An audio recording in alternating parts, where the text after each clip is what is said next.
Welcome back. I'm Sonali Krishna and you're watching Brand Equity. Meet Wendy Clark, Senior Vice President in Integrated Marketing Communications and Capabilities at Coca-Cola.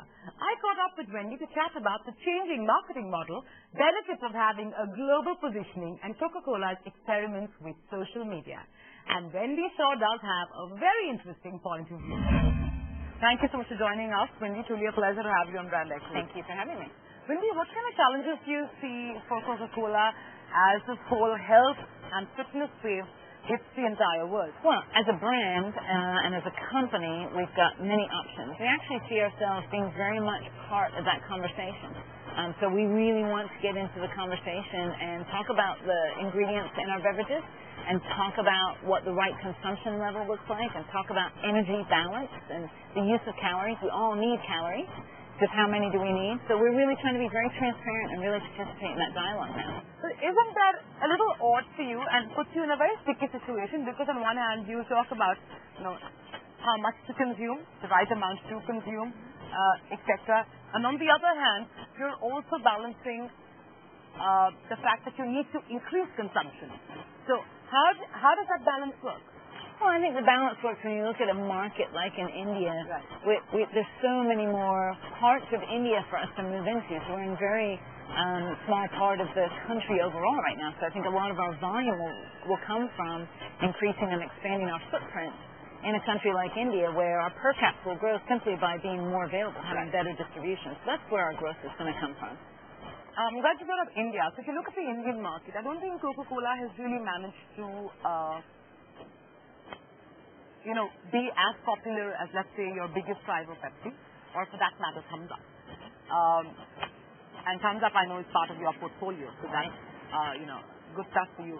But why, if you just look at Coke and Pepsi in the Indian market, why is it that you haven't been able to at least be, head-to-head? We're constructively discontent, is what our CEO would say. So we're absolutely going to bring the brands continually growing, continually bring them forward, do more and more in the marketplace, and build off a strong base.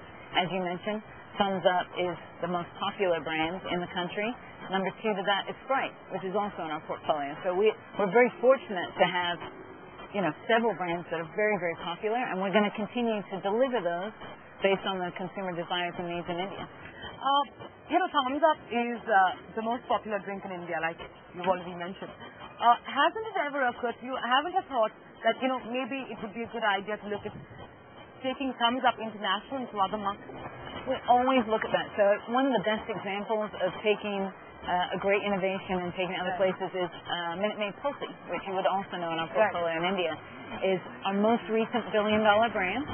So now that brand has grown dramatically in just a couple of years, and that was an example of taking an innovation and taking it to many more markets. So we constantly look at that, and so that's something that's always under discussion and an option for us. And part of the benefit of being in 200 countries and having such a broad portfolio, we have a lot of options. Here in Cannes, we saw some awesome packaging of Coke, your new Coke bottles. Is that a limited edition that we're going to see only here, or are you looking to bring this kind of packaging across the world? I think the most important thing about packaging is that we're constantly looking at it as a way of driving innovation at our company. So another example of a great package innovation is in our mini cans, where we're doing all sizes of different cans now based on consumption levels and what people want, particularly as we've talked about to moms and having portion control and that sort of thing. Mini cans help me do that. They vary in size, but the one that's in the U.S. right now is an 8-ounce mini can and 90 calories. Perfect. I give it to my children. It's the perfect size. How are marketing spends increasing for Coca-Cola globally? And what mediums and geographies are you focusing on in terms of increasing your marketing spend? Well, you won't be surprised by the mediums that we're focusing on because it has to be very much about the emerging platforms and the shift for us now into the digital and mobile spaces.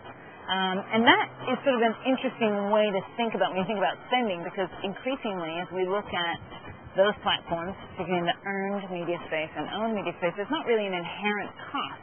Right. The way we think about media, it's not paid media, but there's a resource expense. So we've got a staff, we have people who have to watch the social networks, do listening, engage. So it's a different type of expense.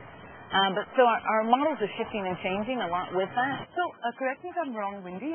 The way it works now is that there is a global positioning and theme that Coca-Cola comes up with.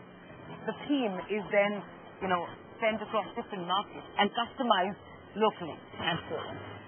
Don't you think that this model, A, restricts creativity, B, does not allow the regional office or the agency which has a better understanding to come up with possibly a better idea than the global team, and C, makes your agency just a mere executor? I actually don't see it that way. You won't be surprised. And if you think about teams as the lifeblood of our business, all of our data and all of our studies tell us now that teams are globally connected. That's not surprising because they're all on these global social networks and engaging with each other. So we would say a team in Mumbai has perhaps more in common with a team in New York or a team in London or a team in Istanbul than maybe they have with older generations in Mumbai. We're seeing very much horizontal, driving these younger generations. So as a global brand, we get to play with these, globally connected teen populations, and so we can give them content that they all see. But we certainly take work from our local markets and countries, and that bubbles up outside that country too. So there's some work that comes top down, and then there's some work that comes bottom up and goes out to further country. Now, Facebook page locally is managed in India. I mean, they're bringing that conversation to life in India. So you're telling me that every market has a different Facebook page? Well, this is exactly how we work it. So Facebook comes to life within our market. My team at the Global Center does the governance, and we have a back-end publishing tool that everyone uses, and we maintain the relationship with Facebook. But absolutely, those pages are no good if they are not reflective of what's going on at a market level. So they're absolutely managed locally. And that's, again, part of the genius is having that local manifestation and execution, and then also being able to bubble that up into an aggregated page that at 31 million likes is the largest brand fan page in the world. Coke Studio is also launched in India, and I believe it's done fantastically for you in Pakistan. And you're really looking to leverage Coke Studio in a big way in India. Can you talk about how Coke Studio, the concept came about, how it did for you in Pakistan, and what you're expecting of it in the Indian market? You talked about Coke Studio. I mean, that has been a runaway success for us because it's around music and it's authentic to what teens want to do. It's now the largest fan page within India on the Coke Studio site. So that's been something that we've been very gratified by. We're going to do more and more with that. This is exactly what we're talking about in activating teens, and we're doing that globally. So you're seeing it in India, but it replicates itself around the world, and it's a very important part of our strategy. So would you say that because of the fact that, solo mode, that social local mobile, is suddenly emerging as the next marketing trend, short-form content is actually going to become very important going forward? Yeah. So I think the role and need of content is so big now for us as a company. Our agencies have to evolve with us and, evolve their capabilities, evolve their deliverable. We need more and more content, really great storytelling still, but an expanded universe of content. At the same time, we're looking at multiple sources. So we're working increasingly directly with production houses. We're sourcing directly from consumers and using some consumer-generated work. We're doing some stuff in-house. So we'll look at multiple sources of getting that content. Fair enough. Thank you so much, Wendy. It's really a pleasure to have you. Thank you. And with that, it's a wrap on this edition of Brand Equity. We'd love to hear from you, so do write into Brand Equity at etnow.tv with your thoughts on the show. You can also log on to our Facebook page at facebook.com/brandequity and follow us on Twitter at Brand Equity Live. Don't forget to tune in next week, same time, same place. Until then, sayonara.